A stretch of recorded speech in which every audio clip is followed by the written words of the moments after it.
Hello everybody, my self Aryan Shukla.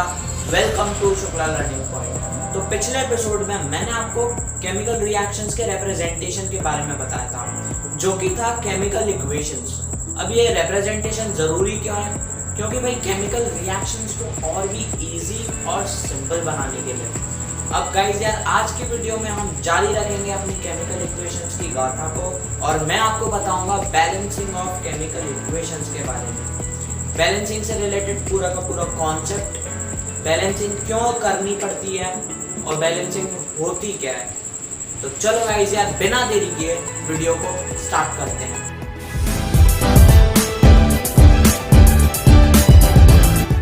तो चलो guys यार, ये वाला एग्जांपल लेते हैं और इससे समझते हैं बैलेंसिंग की पूरी गाथा को।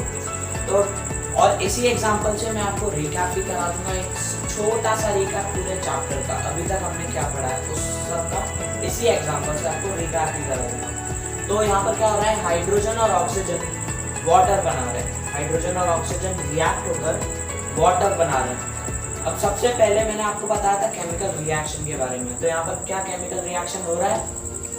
यस, बिल्कुल हो रहा है, क्योंकि यहाँ पर केमिकल चेंज हो रहा है, और जहां पर भी केमिकल चेंज हो जाए वहां पर ये समझ लो कि केमिकल रिएक्शन हो रहा है। तो केमिकल चेंज कैसे पता पड़ेगा?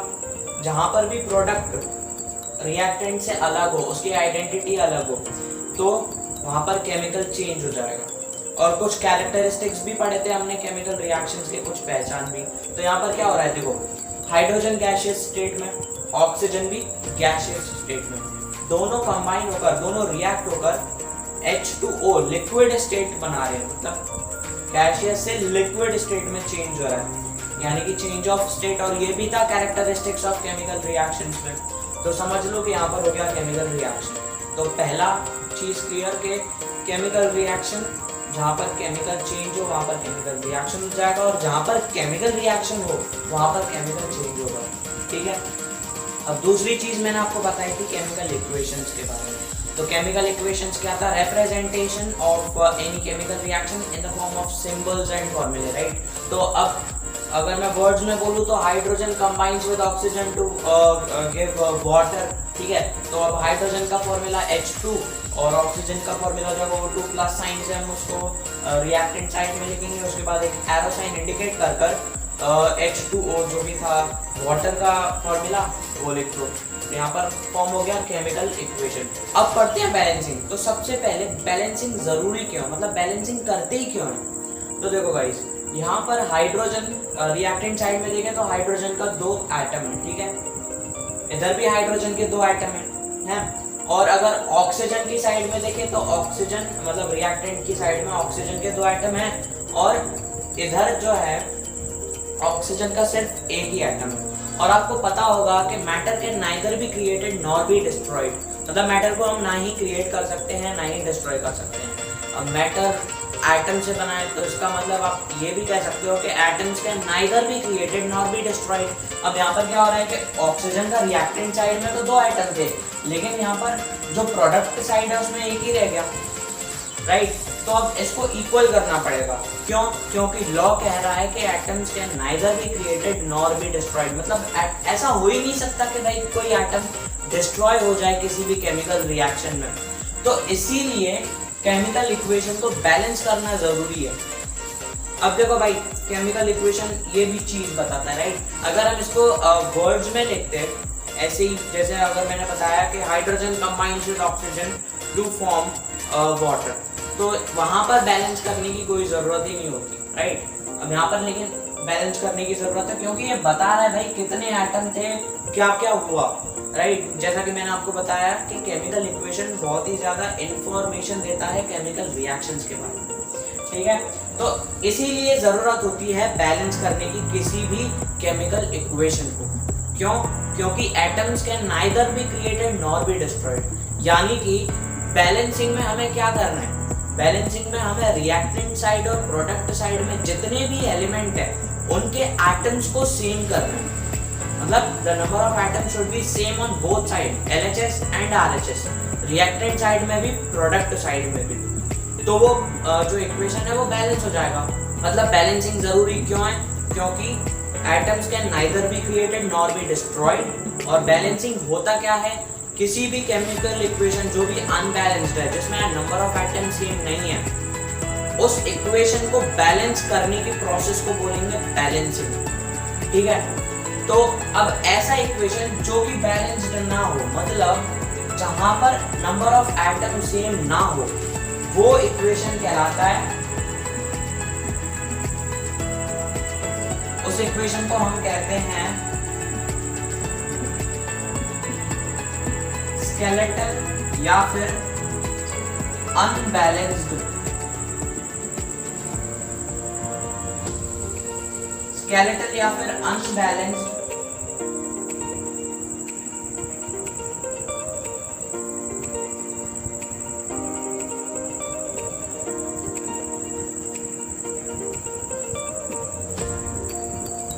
केमिकल इक्वेशन, यानी कि ऐसा इक्वेशन जिसमें नंबर ऑफ एटम सेम ना हो, मतलब वो एक टाइप का अनबैलेंस्ड है, उस इक्वेशन को बोलते हैं स्केलेटल या फिर अनबैलेंस्ड केमिकल इक्वेशन। ठीक है, अब बैलेंस्ड केमिकल इक्वेशन का क्या हो जाएगा, जहां पर नंबर ऑफ एटम दोनों साइड में सेम हो, राइट, वो हो जाएगा बैलेंस्ड केमिकल इक्वेशन। दोनों साइड में number of atom should be same. ठीक है, तो ऐसा इक्वेशन बैलेंस्ड केमिकल इक्वेशन। और जहां पर नंबर ऑफ एटम सेम ना हो, वो हो जाएगा अनबैलेंस्ड केमिकल इक्वेशन। और एक और तरीके से कह सकते हैं कि जहां पर मतलब जो chemical equation law of conservation of mass को फॉलो कर रहा हो, वो हो जाएगा बैलेंस्ड केमिकल इक्वेशन, और जो नहीं कर रहा हो वो हो जाएगा अनबैलेंस्ड केमिकल इक्वेशन। तो चलो गाइस यार, अब स्टार्ट करते हैं बैलेंसिंग को, वो भी केमिकल इक्वेशन की, और सेम एग्जांपल लूंगा बैलेंस करने के लिए। तो सबसे पहला स्टेप है, और ये मैं बता रहा हूँ आपको एनसीईआरटी बुक के हिसाब से, इसके बाद मैं आपको बताऊँ, इसी एग्जांपल के थ्रू बताऊंगा एक शॉर्ट ट्रिक बैलेंस करने के लिए। उसमें केवल आपको 3 स्टेप्स फॉलो करने हैं, वो भी बहुत सिंपल स्टेप्स हैं, चुटकियों में भाई आप बैलेंस कर दोगे किसी भी केमिकल इक्वेशन को। ठीक है, तो सबसे पहले बुक वाले मेथड को समझते हैं। तो सबसे पहला स्टेप है, किसी भी केमिकल इक्वेशन को लिख लो, और उसके बाद हर सब्सटेंस, हर पर्टिकुलर सब्सटेंस को ब्रैकेट से ढक दो, उसके चारों ओर बना दो एक बाउंड्री। ठीक है, अब यहाँ पर मैंने इसको ढक दिया है, मतलब हर एलिमेंट को ढक दिया है। ठीक है, ये साइड हो गई हमारी LHS और ये साइड हो गई हमारी RHS। ठीक है, अब सेकंड स्टेप है टेबल को बनाओ और कंपेयर करो। क्या कंपेयर करना है भाई, हर एलिमेंट जो भी हर एलिमेंट को नंबर ऑफ एटम्स को कंपेयर करना है। ठीक है, तो बनाते हैं भाई टेबल। तो यहाँ पर आ जाएंगे हमारे एलिमेंट्स, यहाँ पर LHS और ये हो गया RHS। ये बन गई हमारी टेबल। ठीक है, सबसे पहला एलिमेंट है हाइड्रोजन। हाइड्रोजन को कंपेयर करते हैं, हाइड्रोजन के LHS में है 2 और RHS में है 2, ये तो बैलेंस्ड है। ठीक है, उसके बाद ऑक्सीजन, O लिख लेते हैं, ऑक्सीजन के हैं 2, इस साइड है 1। ठीक है, यहाँ पर हमने इसको कर लिया कंपेयर, यानी बैलेंस किसको करने की जरूरत है, ऑक्सीजन को। तो बस थर्ड स्टेप ये है कि जो एलिमेंट अनबैलेंस्ड हो, जिसके नंबर ऑफ एटम सेम ना हो, उसको भाई बैलेंस कर दो। अब इसको बैलेंस करने के लिए क्या करना पड़ेगा, इधर 2 है तो इधर भी 2 बना दो, यानी मल्टीप्लाई बाय 2। तो अब यहाँ पर क्या करोगे, यहाँ लिखोगे वो 2 लिखना है इसके बाहर, मतलब अब इस बॉक्स क्यों बनवाया, बॉक्स इसीलिए बनवाया कि अब इसके अंदर तुम कुछ भी छेड़खानी नहीं कर सकते हो, जो भी करना है बाहर करो, इसके अंदर तुम कुछ नहीं कर सकते, ये इनको सिक्योरिटी प्रोवाइड कर रहे हैं। ठीक है, अब जो भी करना है बाहर करो, अंदर बिल्कुल कुछ भी नहीं कर सकते। तो यहाँ पर n×2 करा तो यहाँ पर भी 2 का मल्टीप्लाई कर देते हैं। ठीक है, तो यहाँ पर क्या हो गया 2 × 1 2, यानी कि यहाँ पर भी हो गया 2 प्रोडक्ट साइड में। अब नेक्स्ट स्टेप है फिर से कंपेयर करो नंबर ऑफ एटम्स को हर एलिमेंट पे। ठीक है, तो इसी टेबल में हम दोबारा से कंपेयर कर लेते हैं। LHS में है भाई 2, ठीक है। अब RHS में ये 2 और ये 2 मल्टीप्लाई हो जाएंगे, तो यहाँ पर क्या हो गया, यहाँ पर ये हो गया 4, 2 into 2 is 4। अब ऑक्सीजन का तो 2 था और यहाँ पर भी 2 हो गया, मतलब ऑक्सीजन अब बैलेंस हो गया, लेकिन हाइड्रोजन अब अनबैलेंस हो गया, ठीक है। अब हाइड्रोजन में क्या हो रहा है कि RHS में तो 4 है, लेकिन LHS में ओनली 2 है। तो अब भाई बस नेक्स्ट स्टेप है, उसको बैलेंस कर दो जो रह गया अनबैलेंस। तो यहाँ पर क्या करना पड़ेगा, into 2। और जैसा कि मैंने आपको बताया कि आप बॉक्स के अंदर कुछ नहीं कर सकते हो, लेकिन बाहर कुछ भी करो, ठीक है। तो भाई यहाँ पर 2 था, अब यहाँ पर भी 2 लिख दो और ये हो जाएगा बैलेंस्ड। अब बस इसको चेक कर लो दोबारा से, यही था अपना लास्ट स्टेप। तो अब इसको दोबारा से चेक कर लेते हैं, ठीक है। सबसे पहले मैं इसको रब करता हूँ यहाँ से, चलो चेक करते हैं। LHS में हाइड्रोजन के हैं 2 into 2 4 और RHS में 2 into 2 4। ऑक्सीजन के LHS में है 2 और इधर RHS में 2 into 1 is 2। यानी कि दोनों साइड में हाइड्रोजन और ऑक्सीजन जितने एलिमेंट थे दोनों साइड में उनके नंबर ऑफ एटम अब हो गए सेम, यानी कि ये इक्वेशन हो गया बैलेंस्ड। और यही प्रोसेस है बैलेंस करने की, और इस मेथड को बोलते हैं हिट एंड ट्रायल मेथड, ठीक है। ये जो मेथड है इस प्रोसेस को बोलते हैं हिट एंड ट्रायल मेथड। क्या करना है, सबसे पहला स्टेप है केमिकल इक्वेशन लिखो और हर पर्टिकुलर सब्सटेंस को बॉक्स में कवर कर दो, उसको सिक्योरिटी प्रोवाइड करने के लिए, ताकि बाद में आप उसमें छेड़खानी ना कर सको। सेकेंड स्टेप है आपको कंपेयर करना है हर एलिमेंट के नंबर ऑफ एटम्स को। उसके बाद थर्ड स्टेप है जो भी एलिमेंट है अनबैलेंस उसको भाई बैलेंस करो, फिर दोबारा से कंपेयर करो, फिर जो रह रहा है भाई अनबैलेंस्ड उसको ऐसे ही बैलेंस करते रहो, और जब तक बैलेंस ना हो जाए बैलेंस कर लो।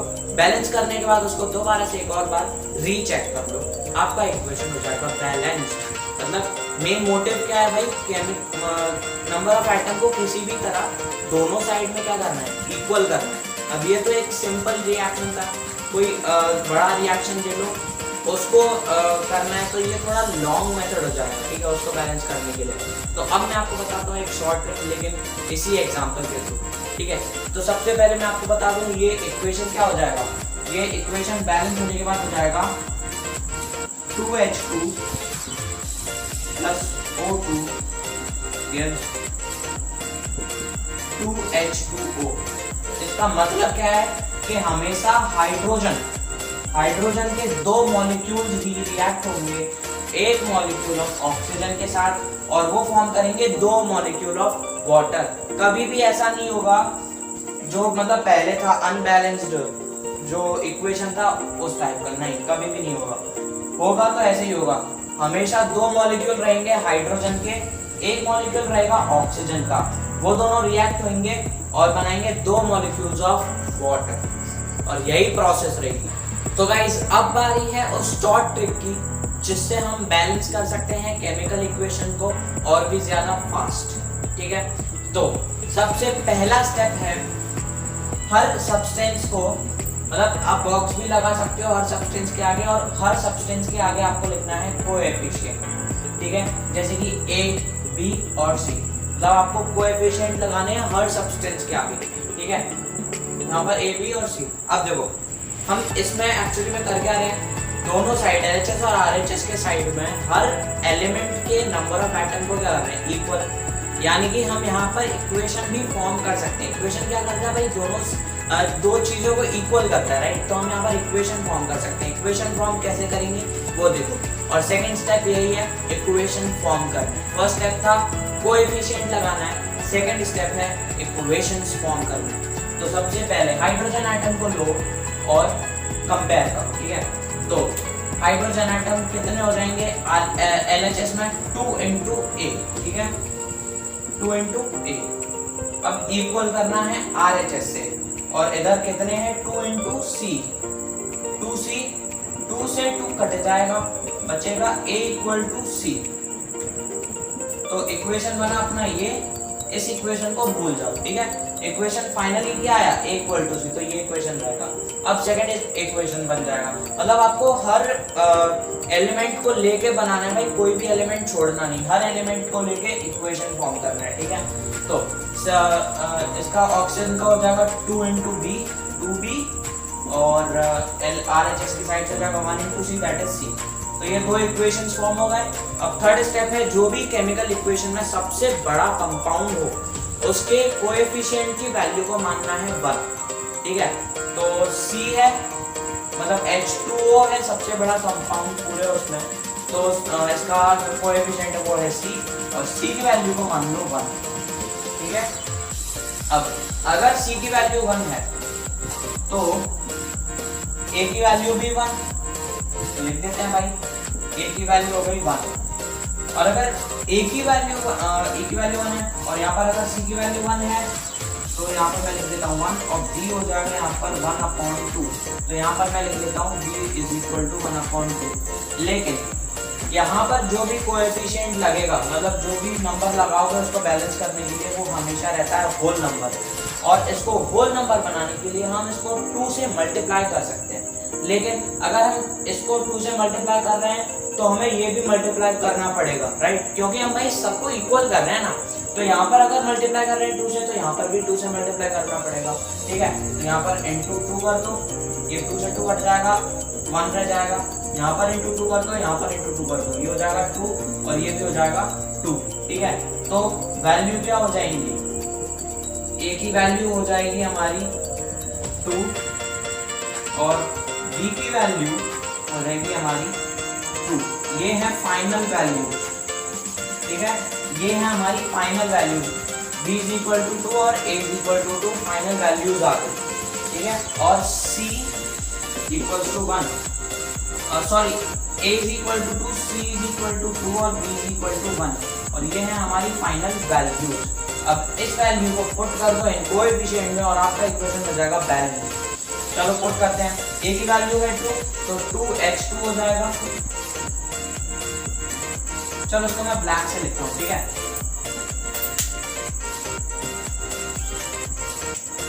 A की वैल्यू है 2, तो ये हो जाएगा 2H2।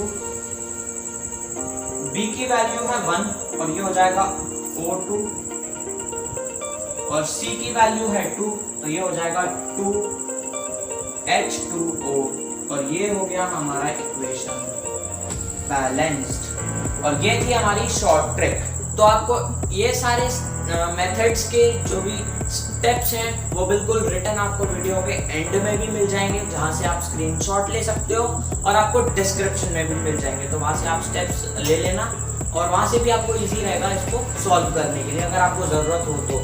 यहाँ पर मैंने आपको सारे स्टेप्स बता दिए कैसे क्या करना है। रिटन स्टेप्स आपको वीडियो के एंड में और डिस्क्रिप्शन बॉक्स में मिल जाएंगे। तो यार आज के लिए सिर्फ इतना ही। अब अगली वीडियो में हम बैलेंसिंग से रिलेटेड और भी एग्जांपल्स लेंगे और उनको प्रैक्टिस करेंगे। आज की वीडियो थी बैलेंसिंग का पार्ट 1, जिसमें मैंने आपको बैलेंसिंग से रिलेटेड कॉन्सेप्ट को बताया। अब अगली वीडियो में प्रैक्टिस करेंगे और फुल मार्क्स स्कोर करेंगे, और बैलेंसिंग का कॉन्सेप्ट बिल्कुल ही एकदम क्लियर हो जाएगा। अब जिसको भी ये बैलेंसिंग वाली गाथा समझ में आई हो, भाई यार वीडियो को लाइक करो। जो भी बंदा इस चैनल पर नया हो, चैनल को सब्सक्राइब करो। वो जो लाल वाला बटन है उसके साथ तुम आइटम्स को क्रिएट करो या फिर डिस्ट्रॉय, मुझे नहीं पता, बस क्लिक हो जाना चाहिए। अब इस वीडियो को ज़्यादा से ज़्यादा शेयर कर देना। कमेंट में जाके ज़रूर बताना अगर कोई भी डाउट्स हो